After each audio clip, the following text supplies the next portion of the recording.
what ways does your media product use, develop, or challenge forms and conventions of real media products? In terms of narrative conventions for my media product, I've been following the layout of film packages I've analysed after choosing the supernatural horror genre. For example, Paranormal Activity 4 and The Possession. The whole theme of my film is dark, and I've shown this clearly within my poster throughout the colour scheme, with black being very dominant and giving a sense of anxiety to the audience, creating enigma. In terms of being semantic, the iconography / mise-en-scène makeup on Mel's face with the extreme close-up, similarly with The Possessions. And this gives the audience clear indications she is possessed and connotes evil, giving signs that bad things are going to happen, and also provides disequilibrium conventional on The Possessions poster and Paranormal Activities. Location can also be seen faded into the background, showing more signs of narrative, which is conventional on both film posters analysed.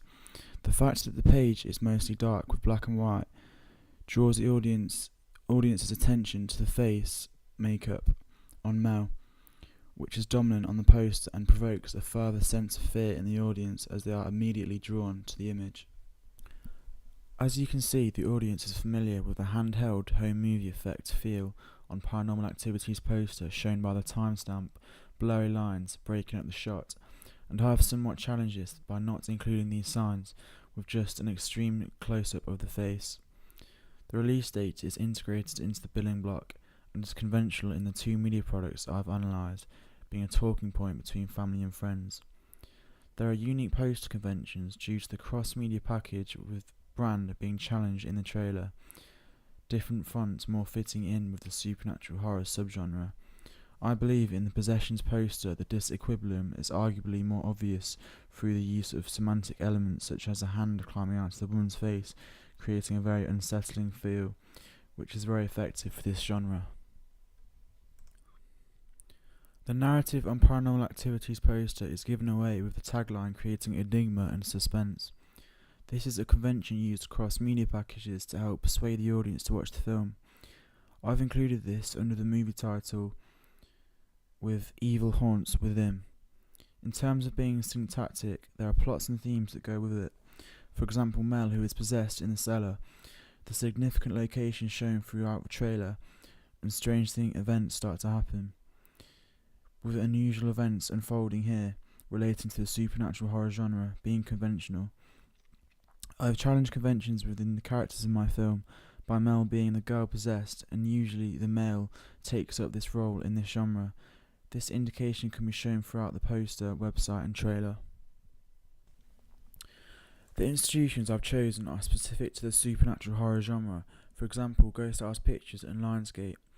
These are well known and have history for producing titles in this genre, which is the main reason why I chose them. The Possession uses both of these. For representation on my poster, I've used the countertype, going against the stereotype of the male taking up the role with the person being possessed, and instead the female is used. Instead of being the vulnerable victim, she is the woman who becomes possessed and does the harm to the other characters that are male. This is shown with the extreme close-up of Mel's face, with iconography shown clearly. For example, the face makeup, which stands out against the location faded into the background. It is conventional for supernatural horror films such as Paranormal Activity 4 to create a sense of realism to the audience, and I've used this in mine, where strange events unfold throughout after the friends move into the apartment, and with the cellar being the main location, which is discovered by Mel. I've challenged typography conventions by using thick sans serif font, however in keeping to a house style shown on my website homepage as well. Instead of using red, which is dominant on the Paranormal Activities poster showing blood, evil and death, I've used the basic colour scheme of black and white, which relates to the slasher genre. The overall layout of my website is in keeping with the poster, and the consistency of fonts and typeface is used. This is conventional in The Possession and Paranormal Activities, as well as across other film genres. Similarly with the poster, there is a lot of dark space creating enigma, as well as reinforcing the dark black and white house style. In terms of being semantic, the iconography in mise-en-scène, the makeup on Mel's face with the medium shot, similarly with possessions, gives the audience clear indications she's possessed and connotes evil, with the high-angle shot of her looking directly into the camera showing power, usually something not seen of her sex, challenging conventions with a male usually taking up this role. This overall gives signs that bad things are going to happen and provides disequilibrium and disruption conventional on the possessions poster and paranormal activities. Signs of narrative are shown with location linked in the social networking buttons. However, as you can see, the main dominance is still shown on Mel. Location can be found on Paranormal Activity's website. The overall layout of titles can be found with the same formats of fonts and consistency in house style as the poster I've made, which is conventional across all media film packages today, not just within the supernatural horror subgenre. Reviews from relevant institutional companies can also be found underneath the tagline, grabbing the reader's attention, persuading them to go watch the film. This convention has been used on the Possessions homepage, and I've developed this with mine by including a few more reviews. Interactive buttons feature taking the audience to further information relevant to the film, for example, the soundtrack, as well as booking tickets with the social networking buttons underneath. This adding convenience, and these buttons giving them a talking point between family and friends who use Twitter, Facebook and YouTube. Teenagers across the world use these every day to interact, view and share information, which is why I've included them in mine, suiting their needs. Even though conventional, this takes away a bit of the realism factor. In terms of narrative, this is revealed behind the buttons and are faded into the background. The establishing shots can be found of the apartment, which is a significant location, as well as a book about philosophy, which is what Mel reads to become possessed. International release dates also feature conventional and Paranormal Activities website homepage, showing my film was released worldwide. Duty Institutions, Ghost House Pictures and Lionsgate are not an independent film company. The navigation bar is featured at the top of the page, which is conventional in the Possessions movie website, directing the audience to further information. The billing block is also featured at the bottom of the page with the release date, and I've used this similarly on my poster, with the same format as well as integrated release dates being a talking point between family and friends.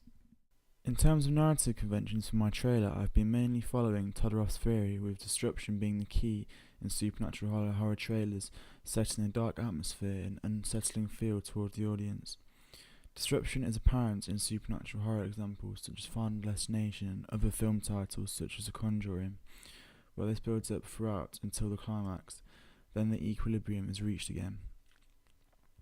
The trailer starts with an equilibrium, with establishing shots of the trees and main location of the apartment, where the three move in and notice strange things start to happen.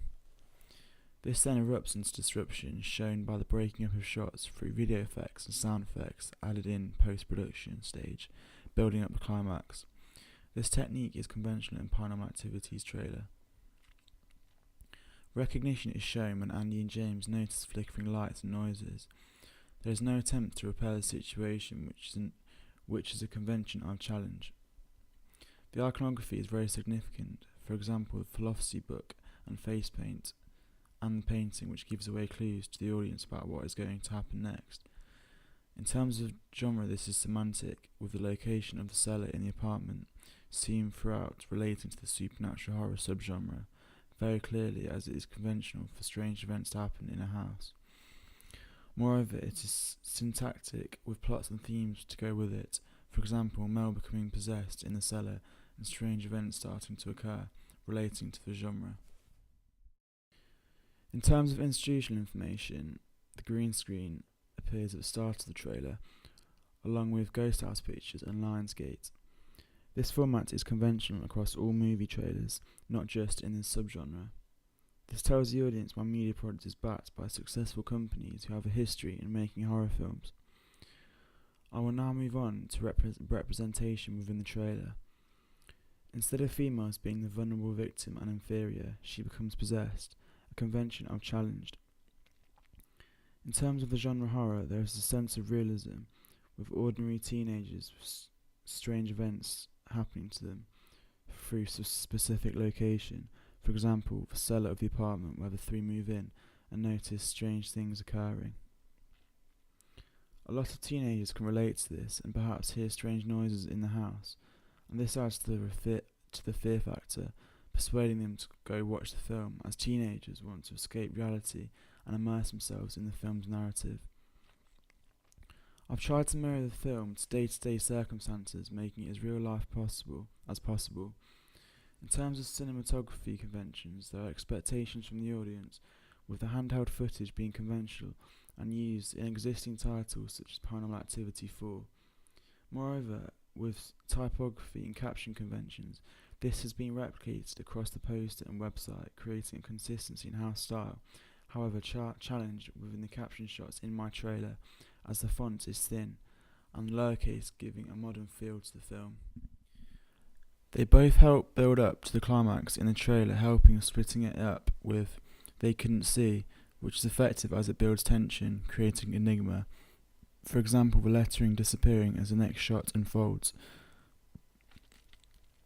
Soon after the final caption appears, what was coming next, video effects were added in here, adding tension and gives the audience a clear indication something bad is about to happen. The billing block and movie title features at the end of the trailer, which is conventional across the media products analysed. For institutional conventions, these feature at the beginning and end, which is conventional with the green screen at the start, with regulation making it suitable for a specific type of audience. There is a final scare shot after institutional shot, and within Paranormal Activity 4, the style is conventional and adds to the tension, as most people think the trailer has ended, but this creates more enigma. The I hashtag appeals to the teenagers who regularly use social networking sites such as Twitter to share information, and this is conventional in the possessions, aiming to build up hype, being a talking point between family and friends up until the release. I've included many sound effects throughout to help build up significant parts of the trailer and building to the point of climax. These are conventional and help set the dark feel of the genre, creating anxiety and tension to the audience. The editing is slow-paced at the start, with crossfades and cuts gradually getting quicker with the disruption as the trailer goes on. Dialogue is included with James talking whilst he is filming, shown from his point of view, shown throughout the trailer. I've included asynchronous sounds across my trailer, where the audience is seeing but hearing another part. This is conventional across the media products I've analysed.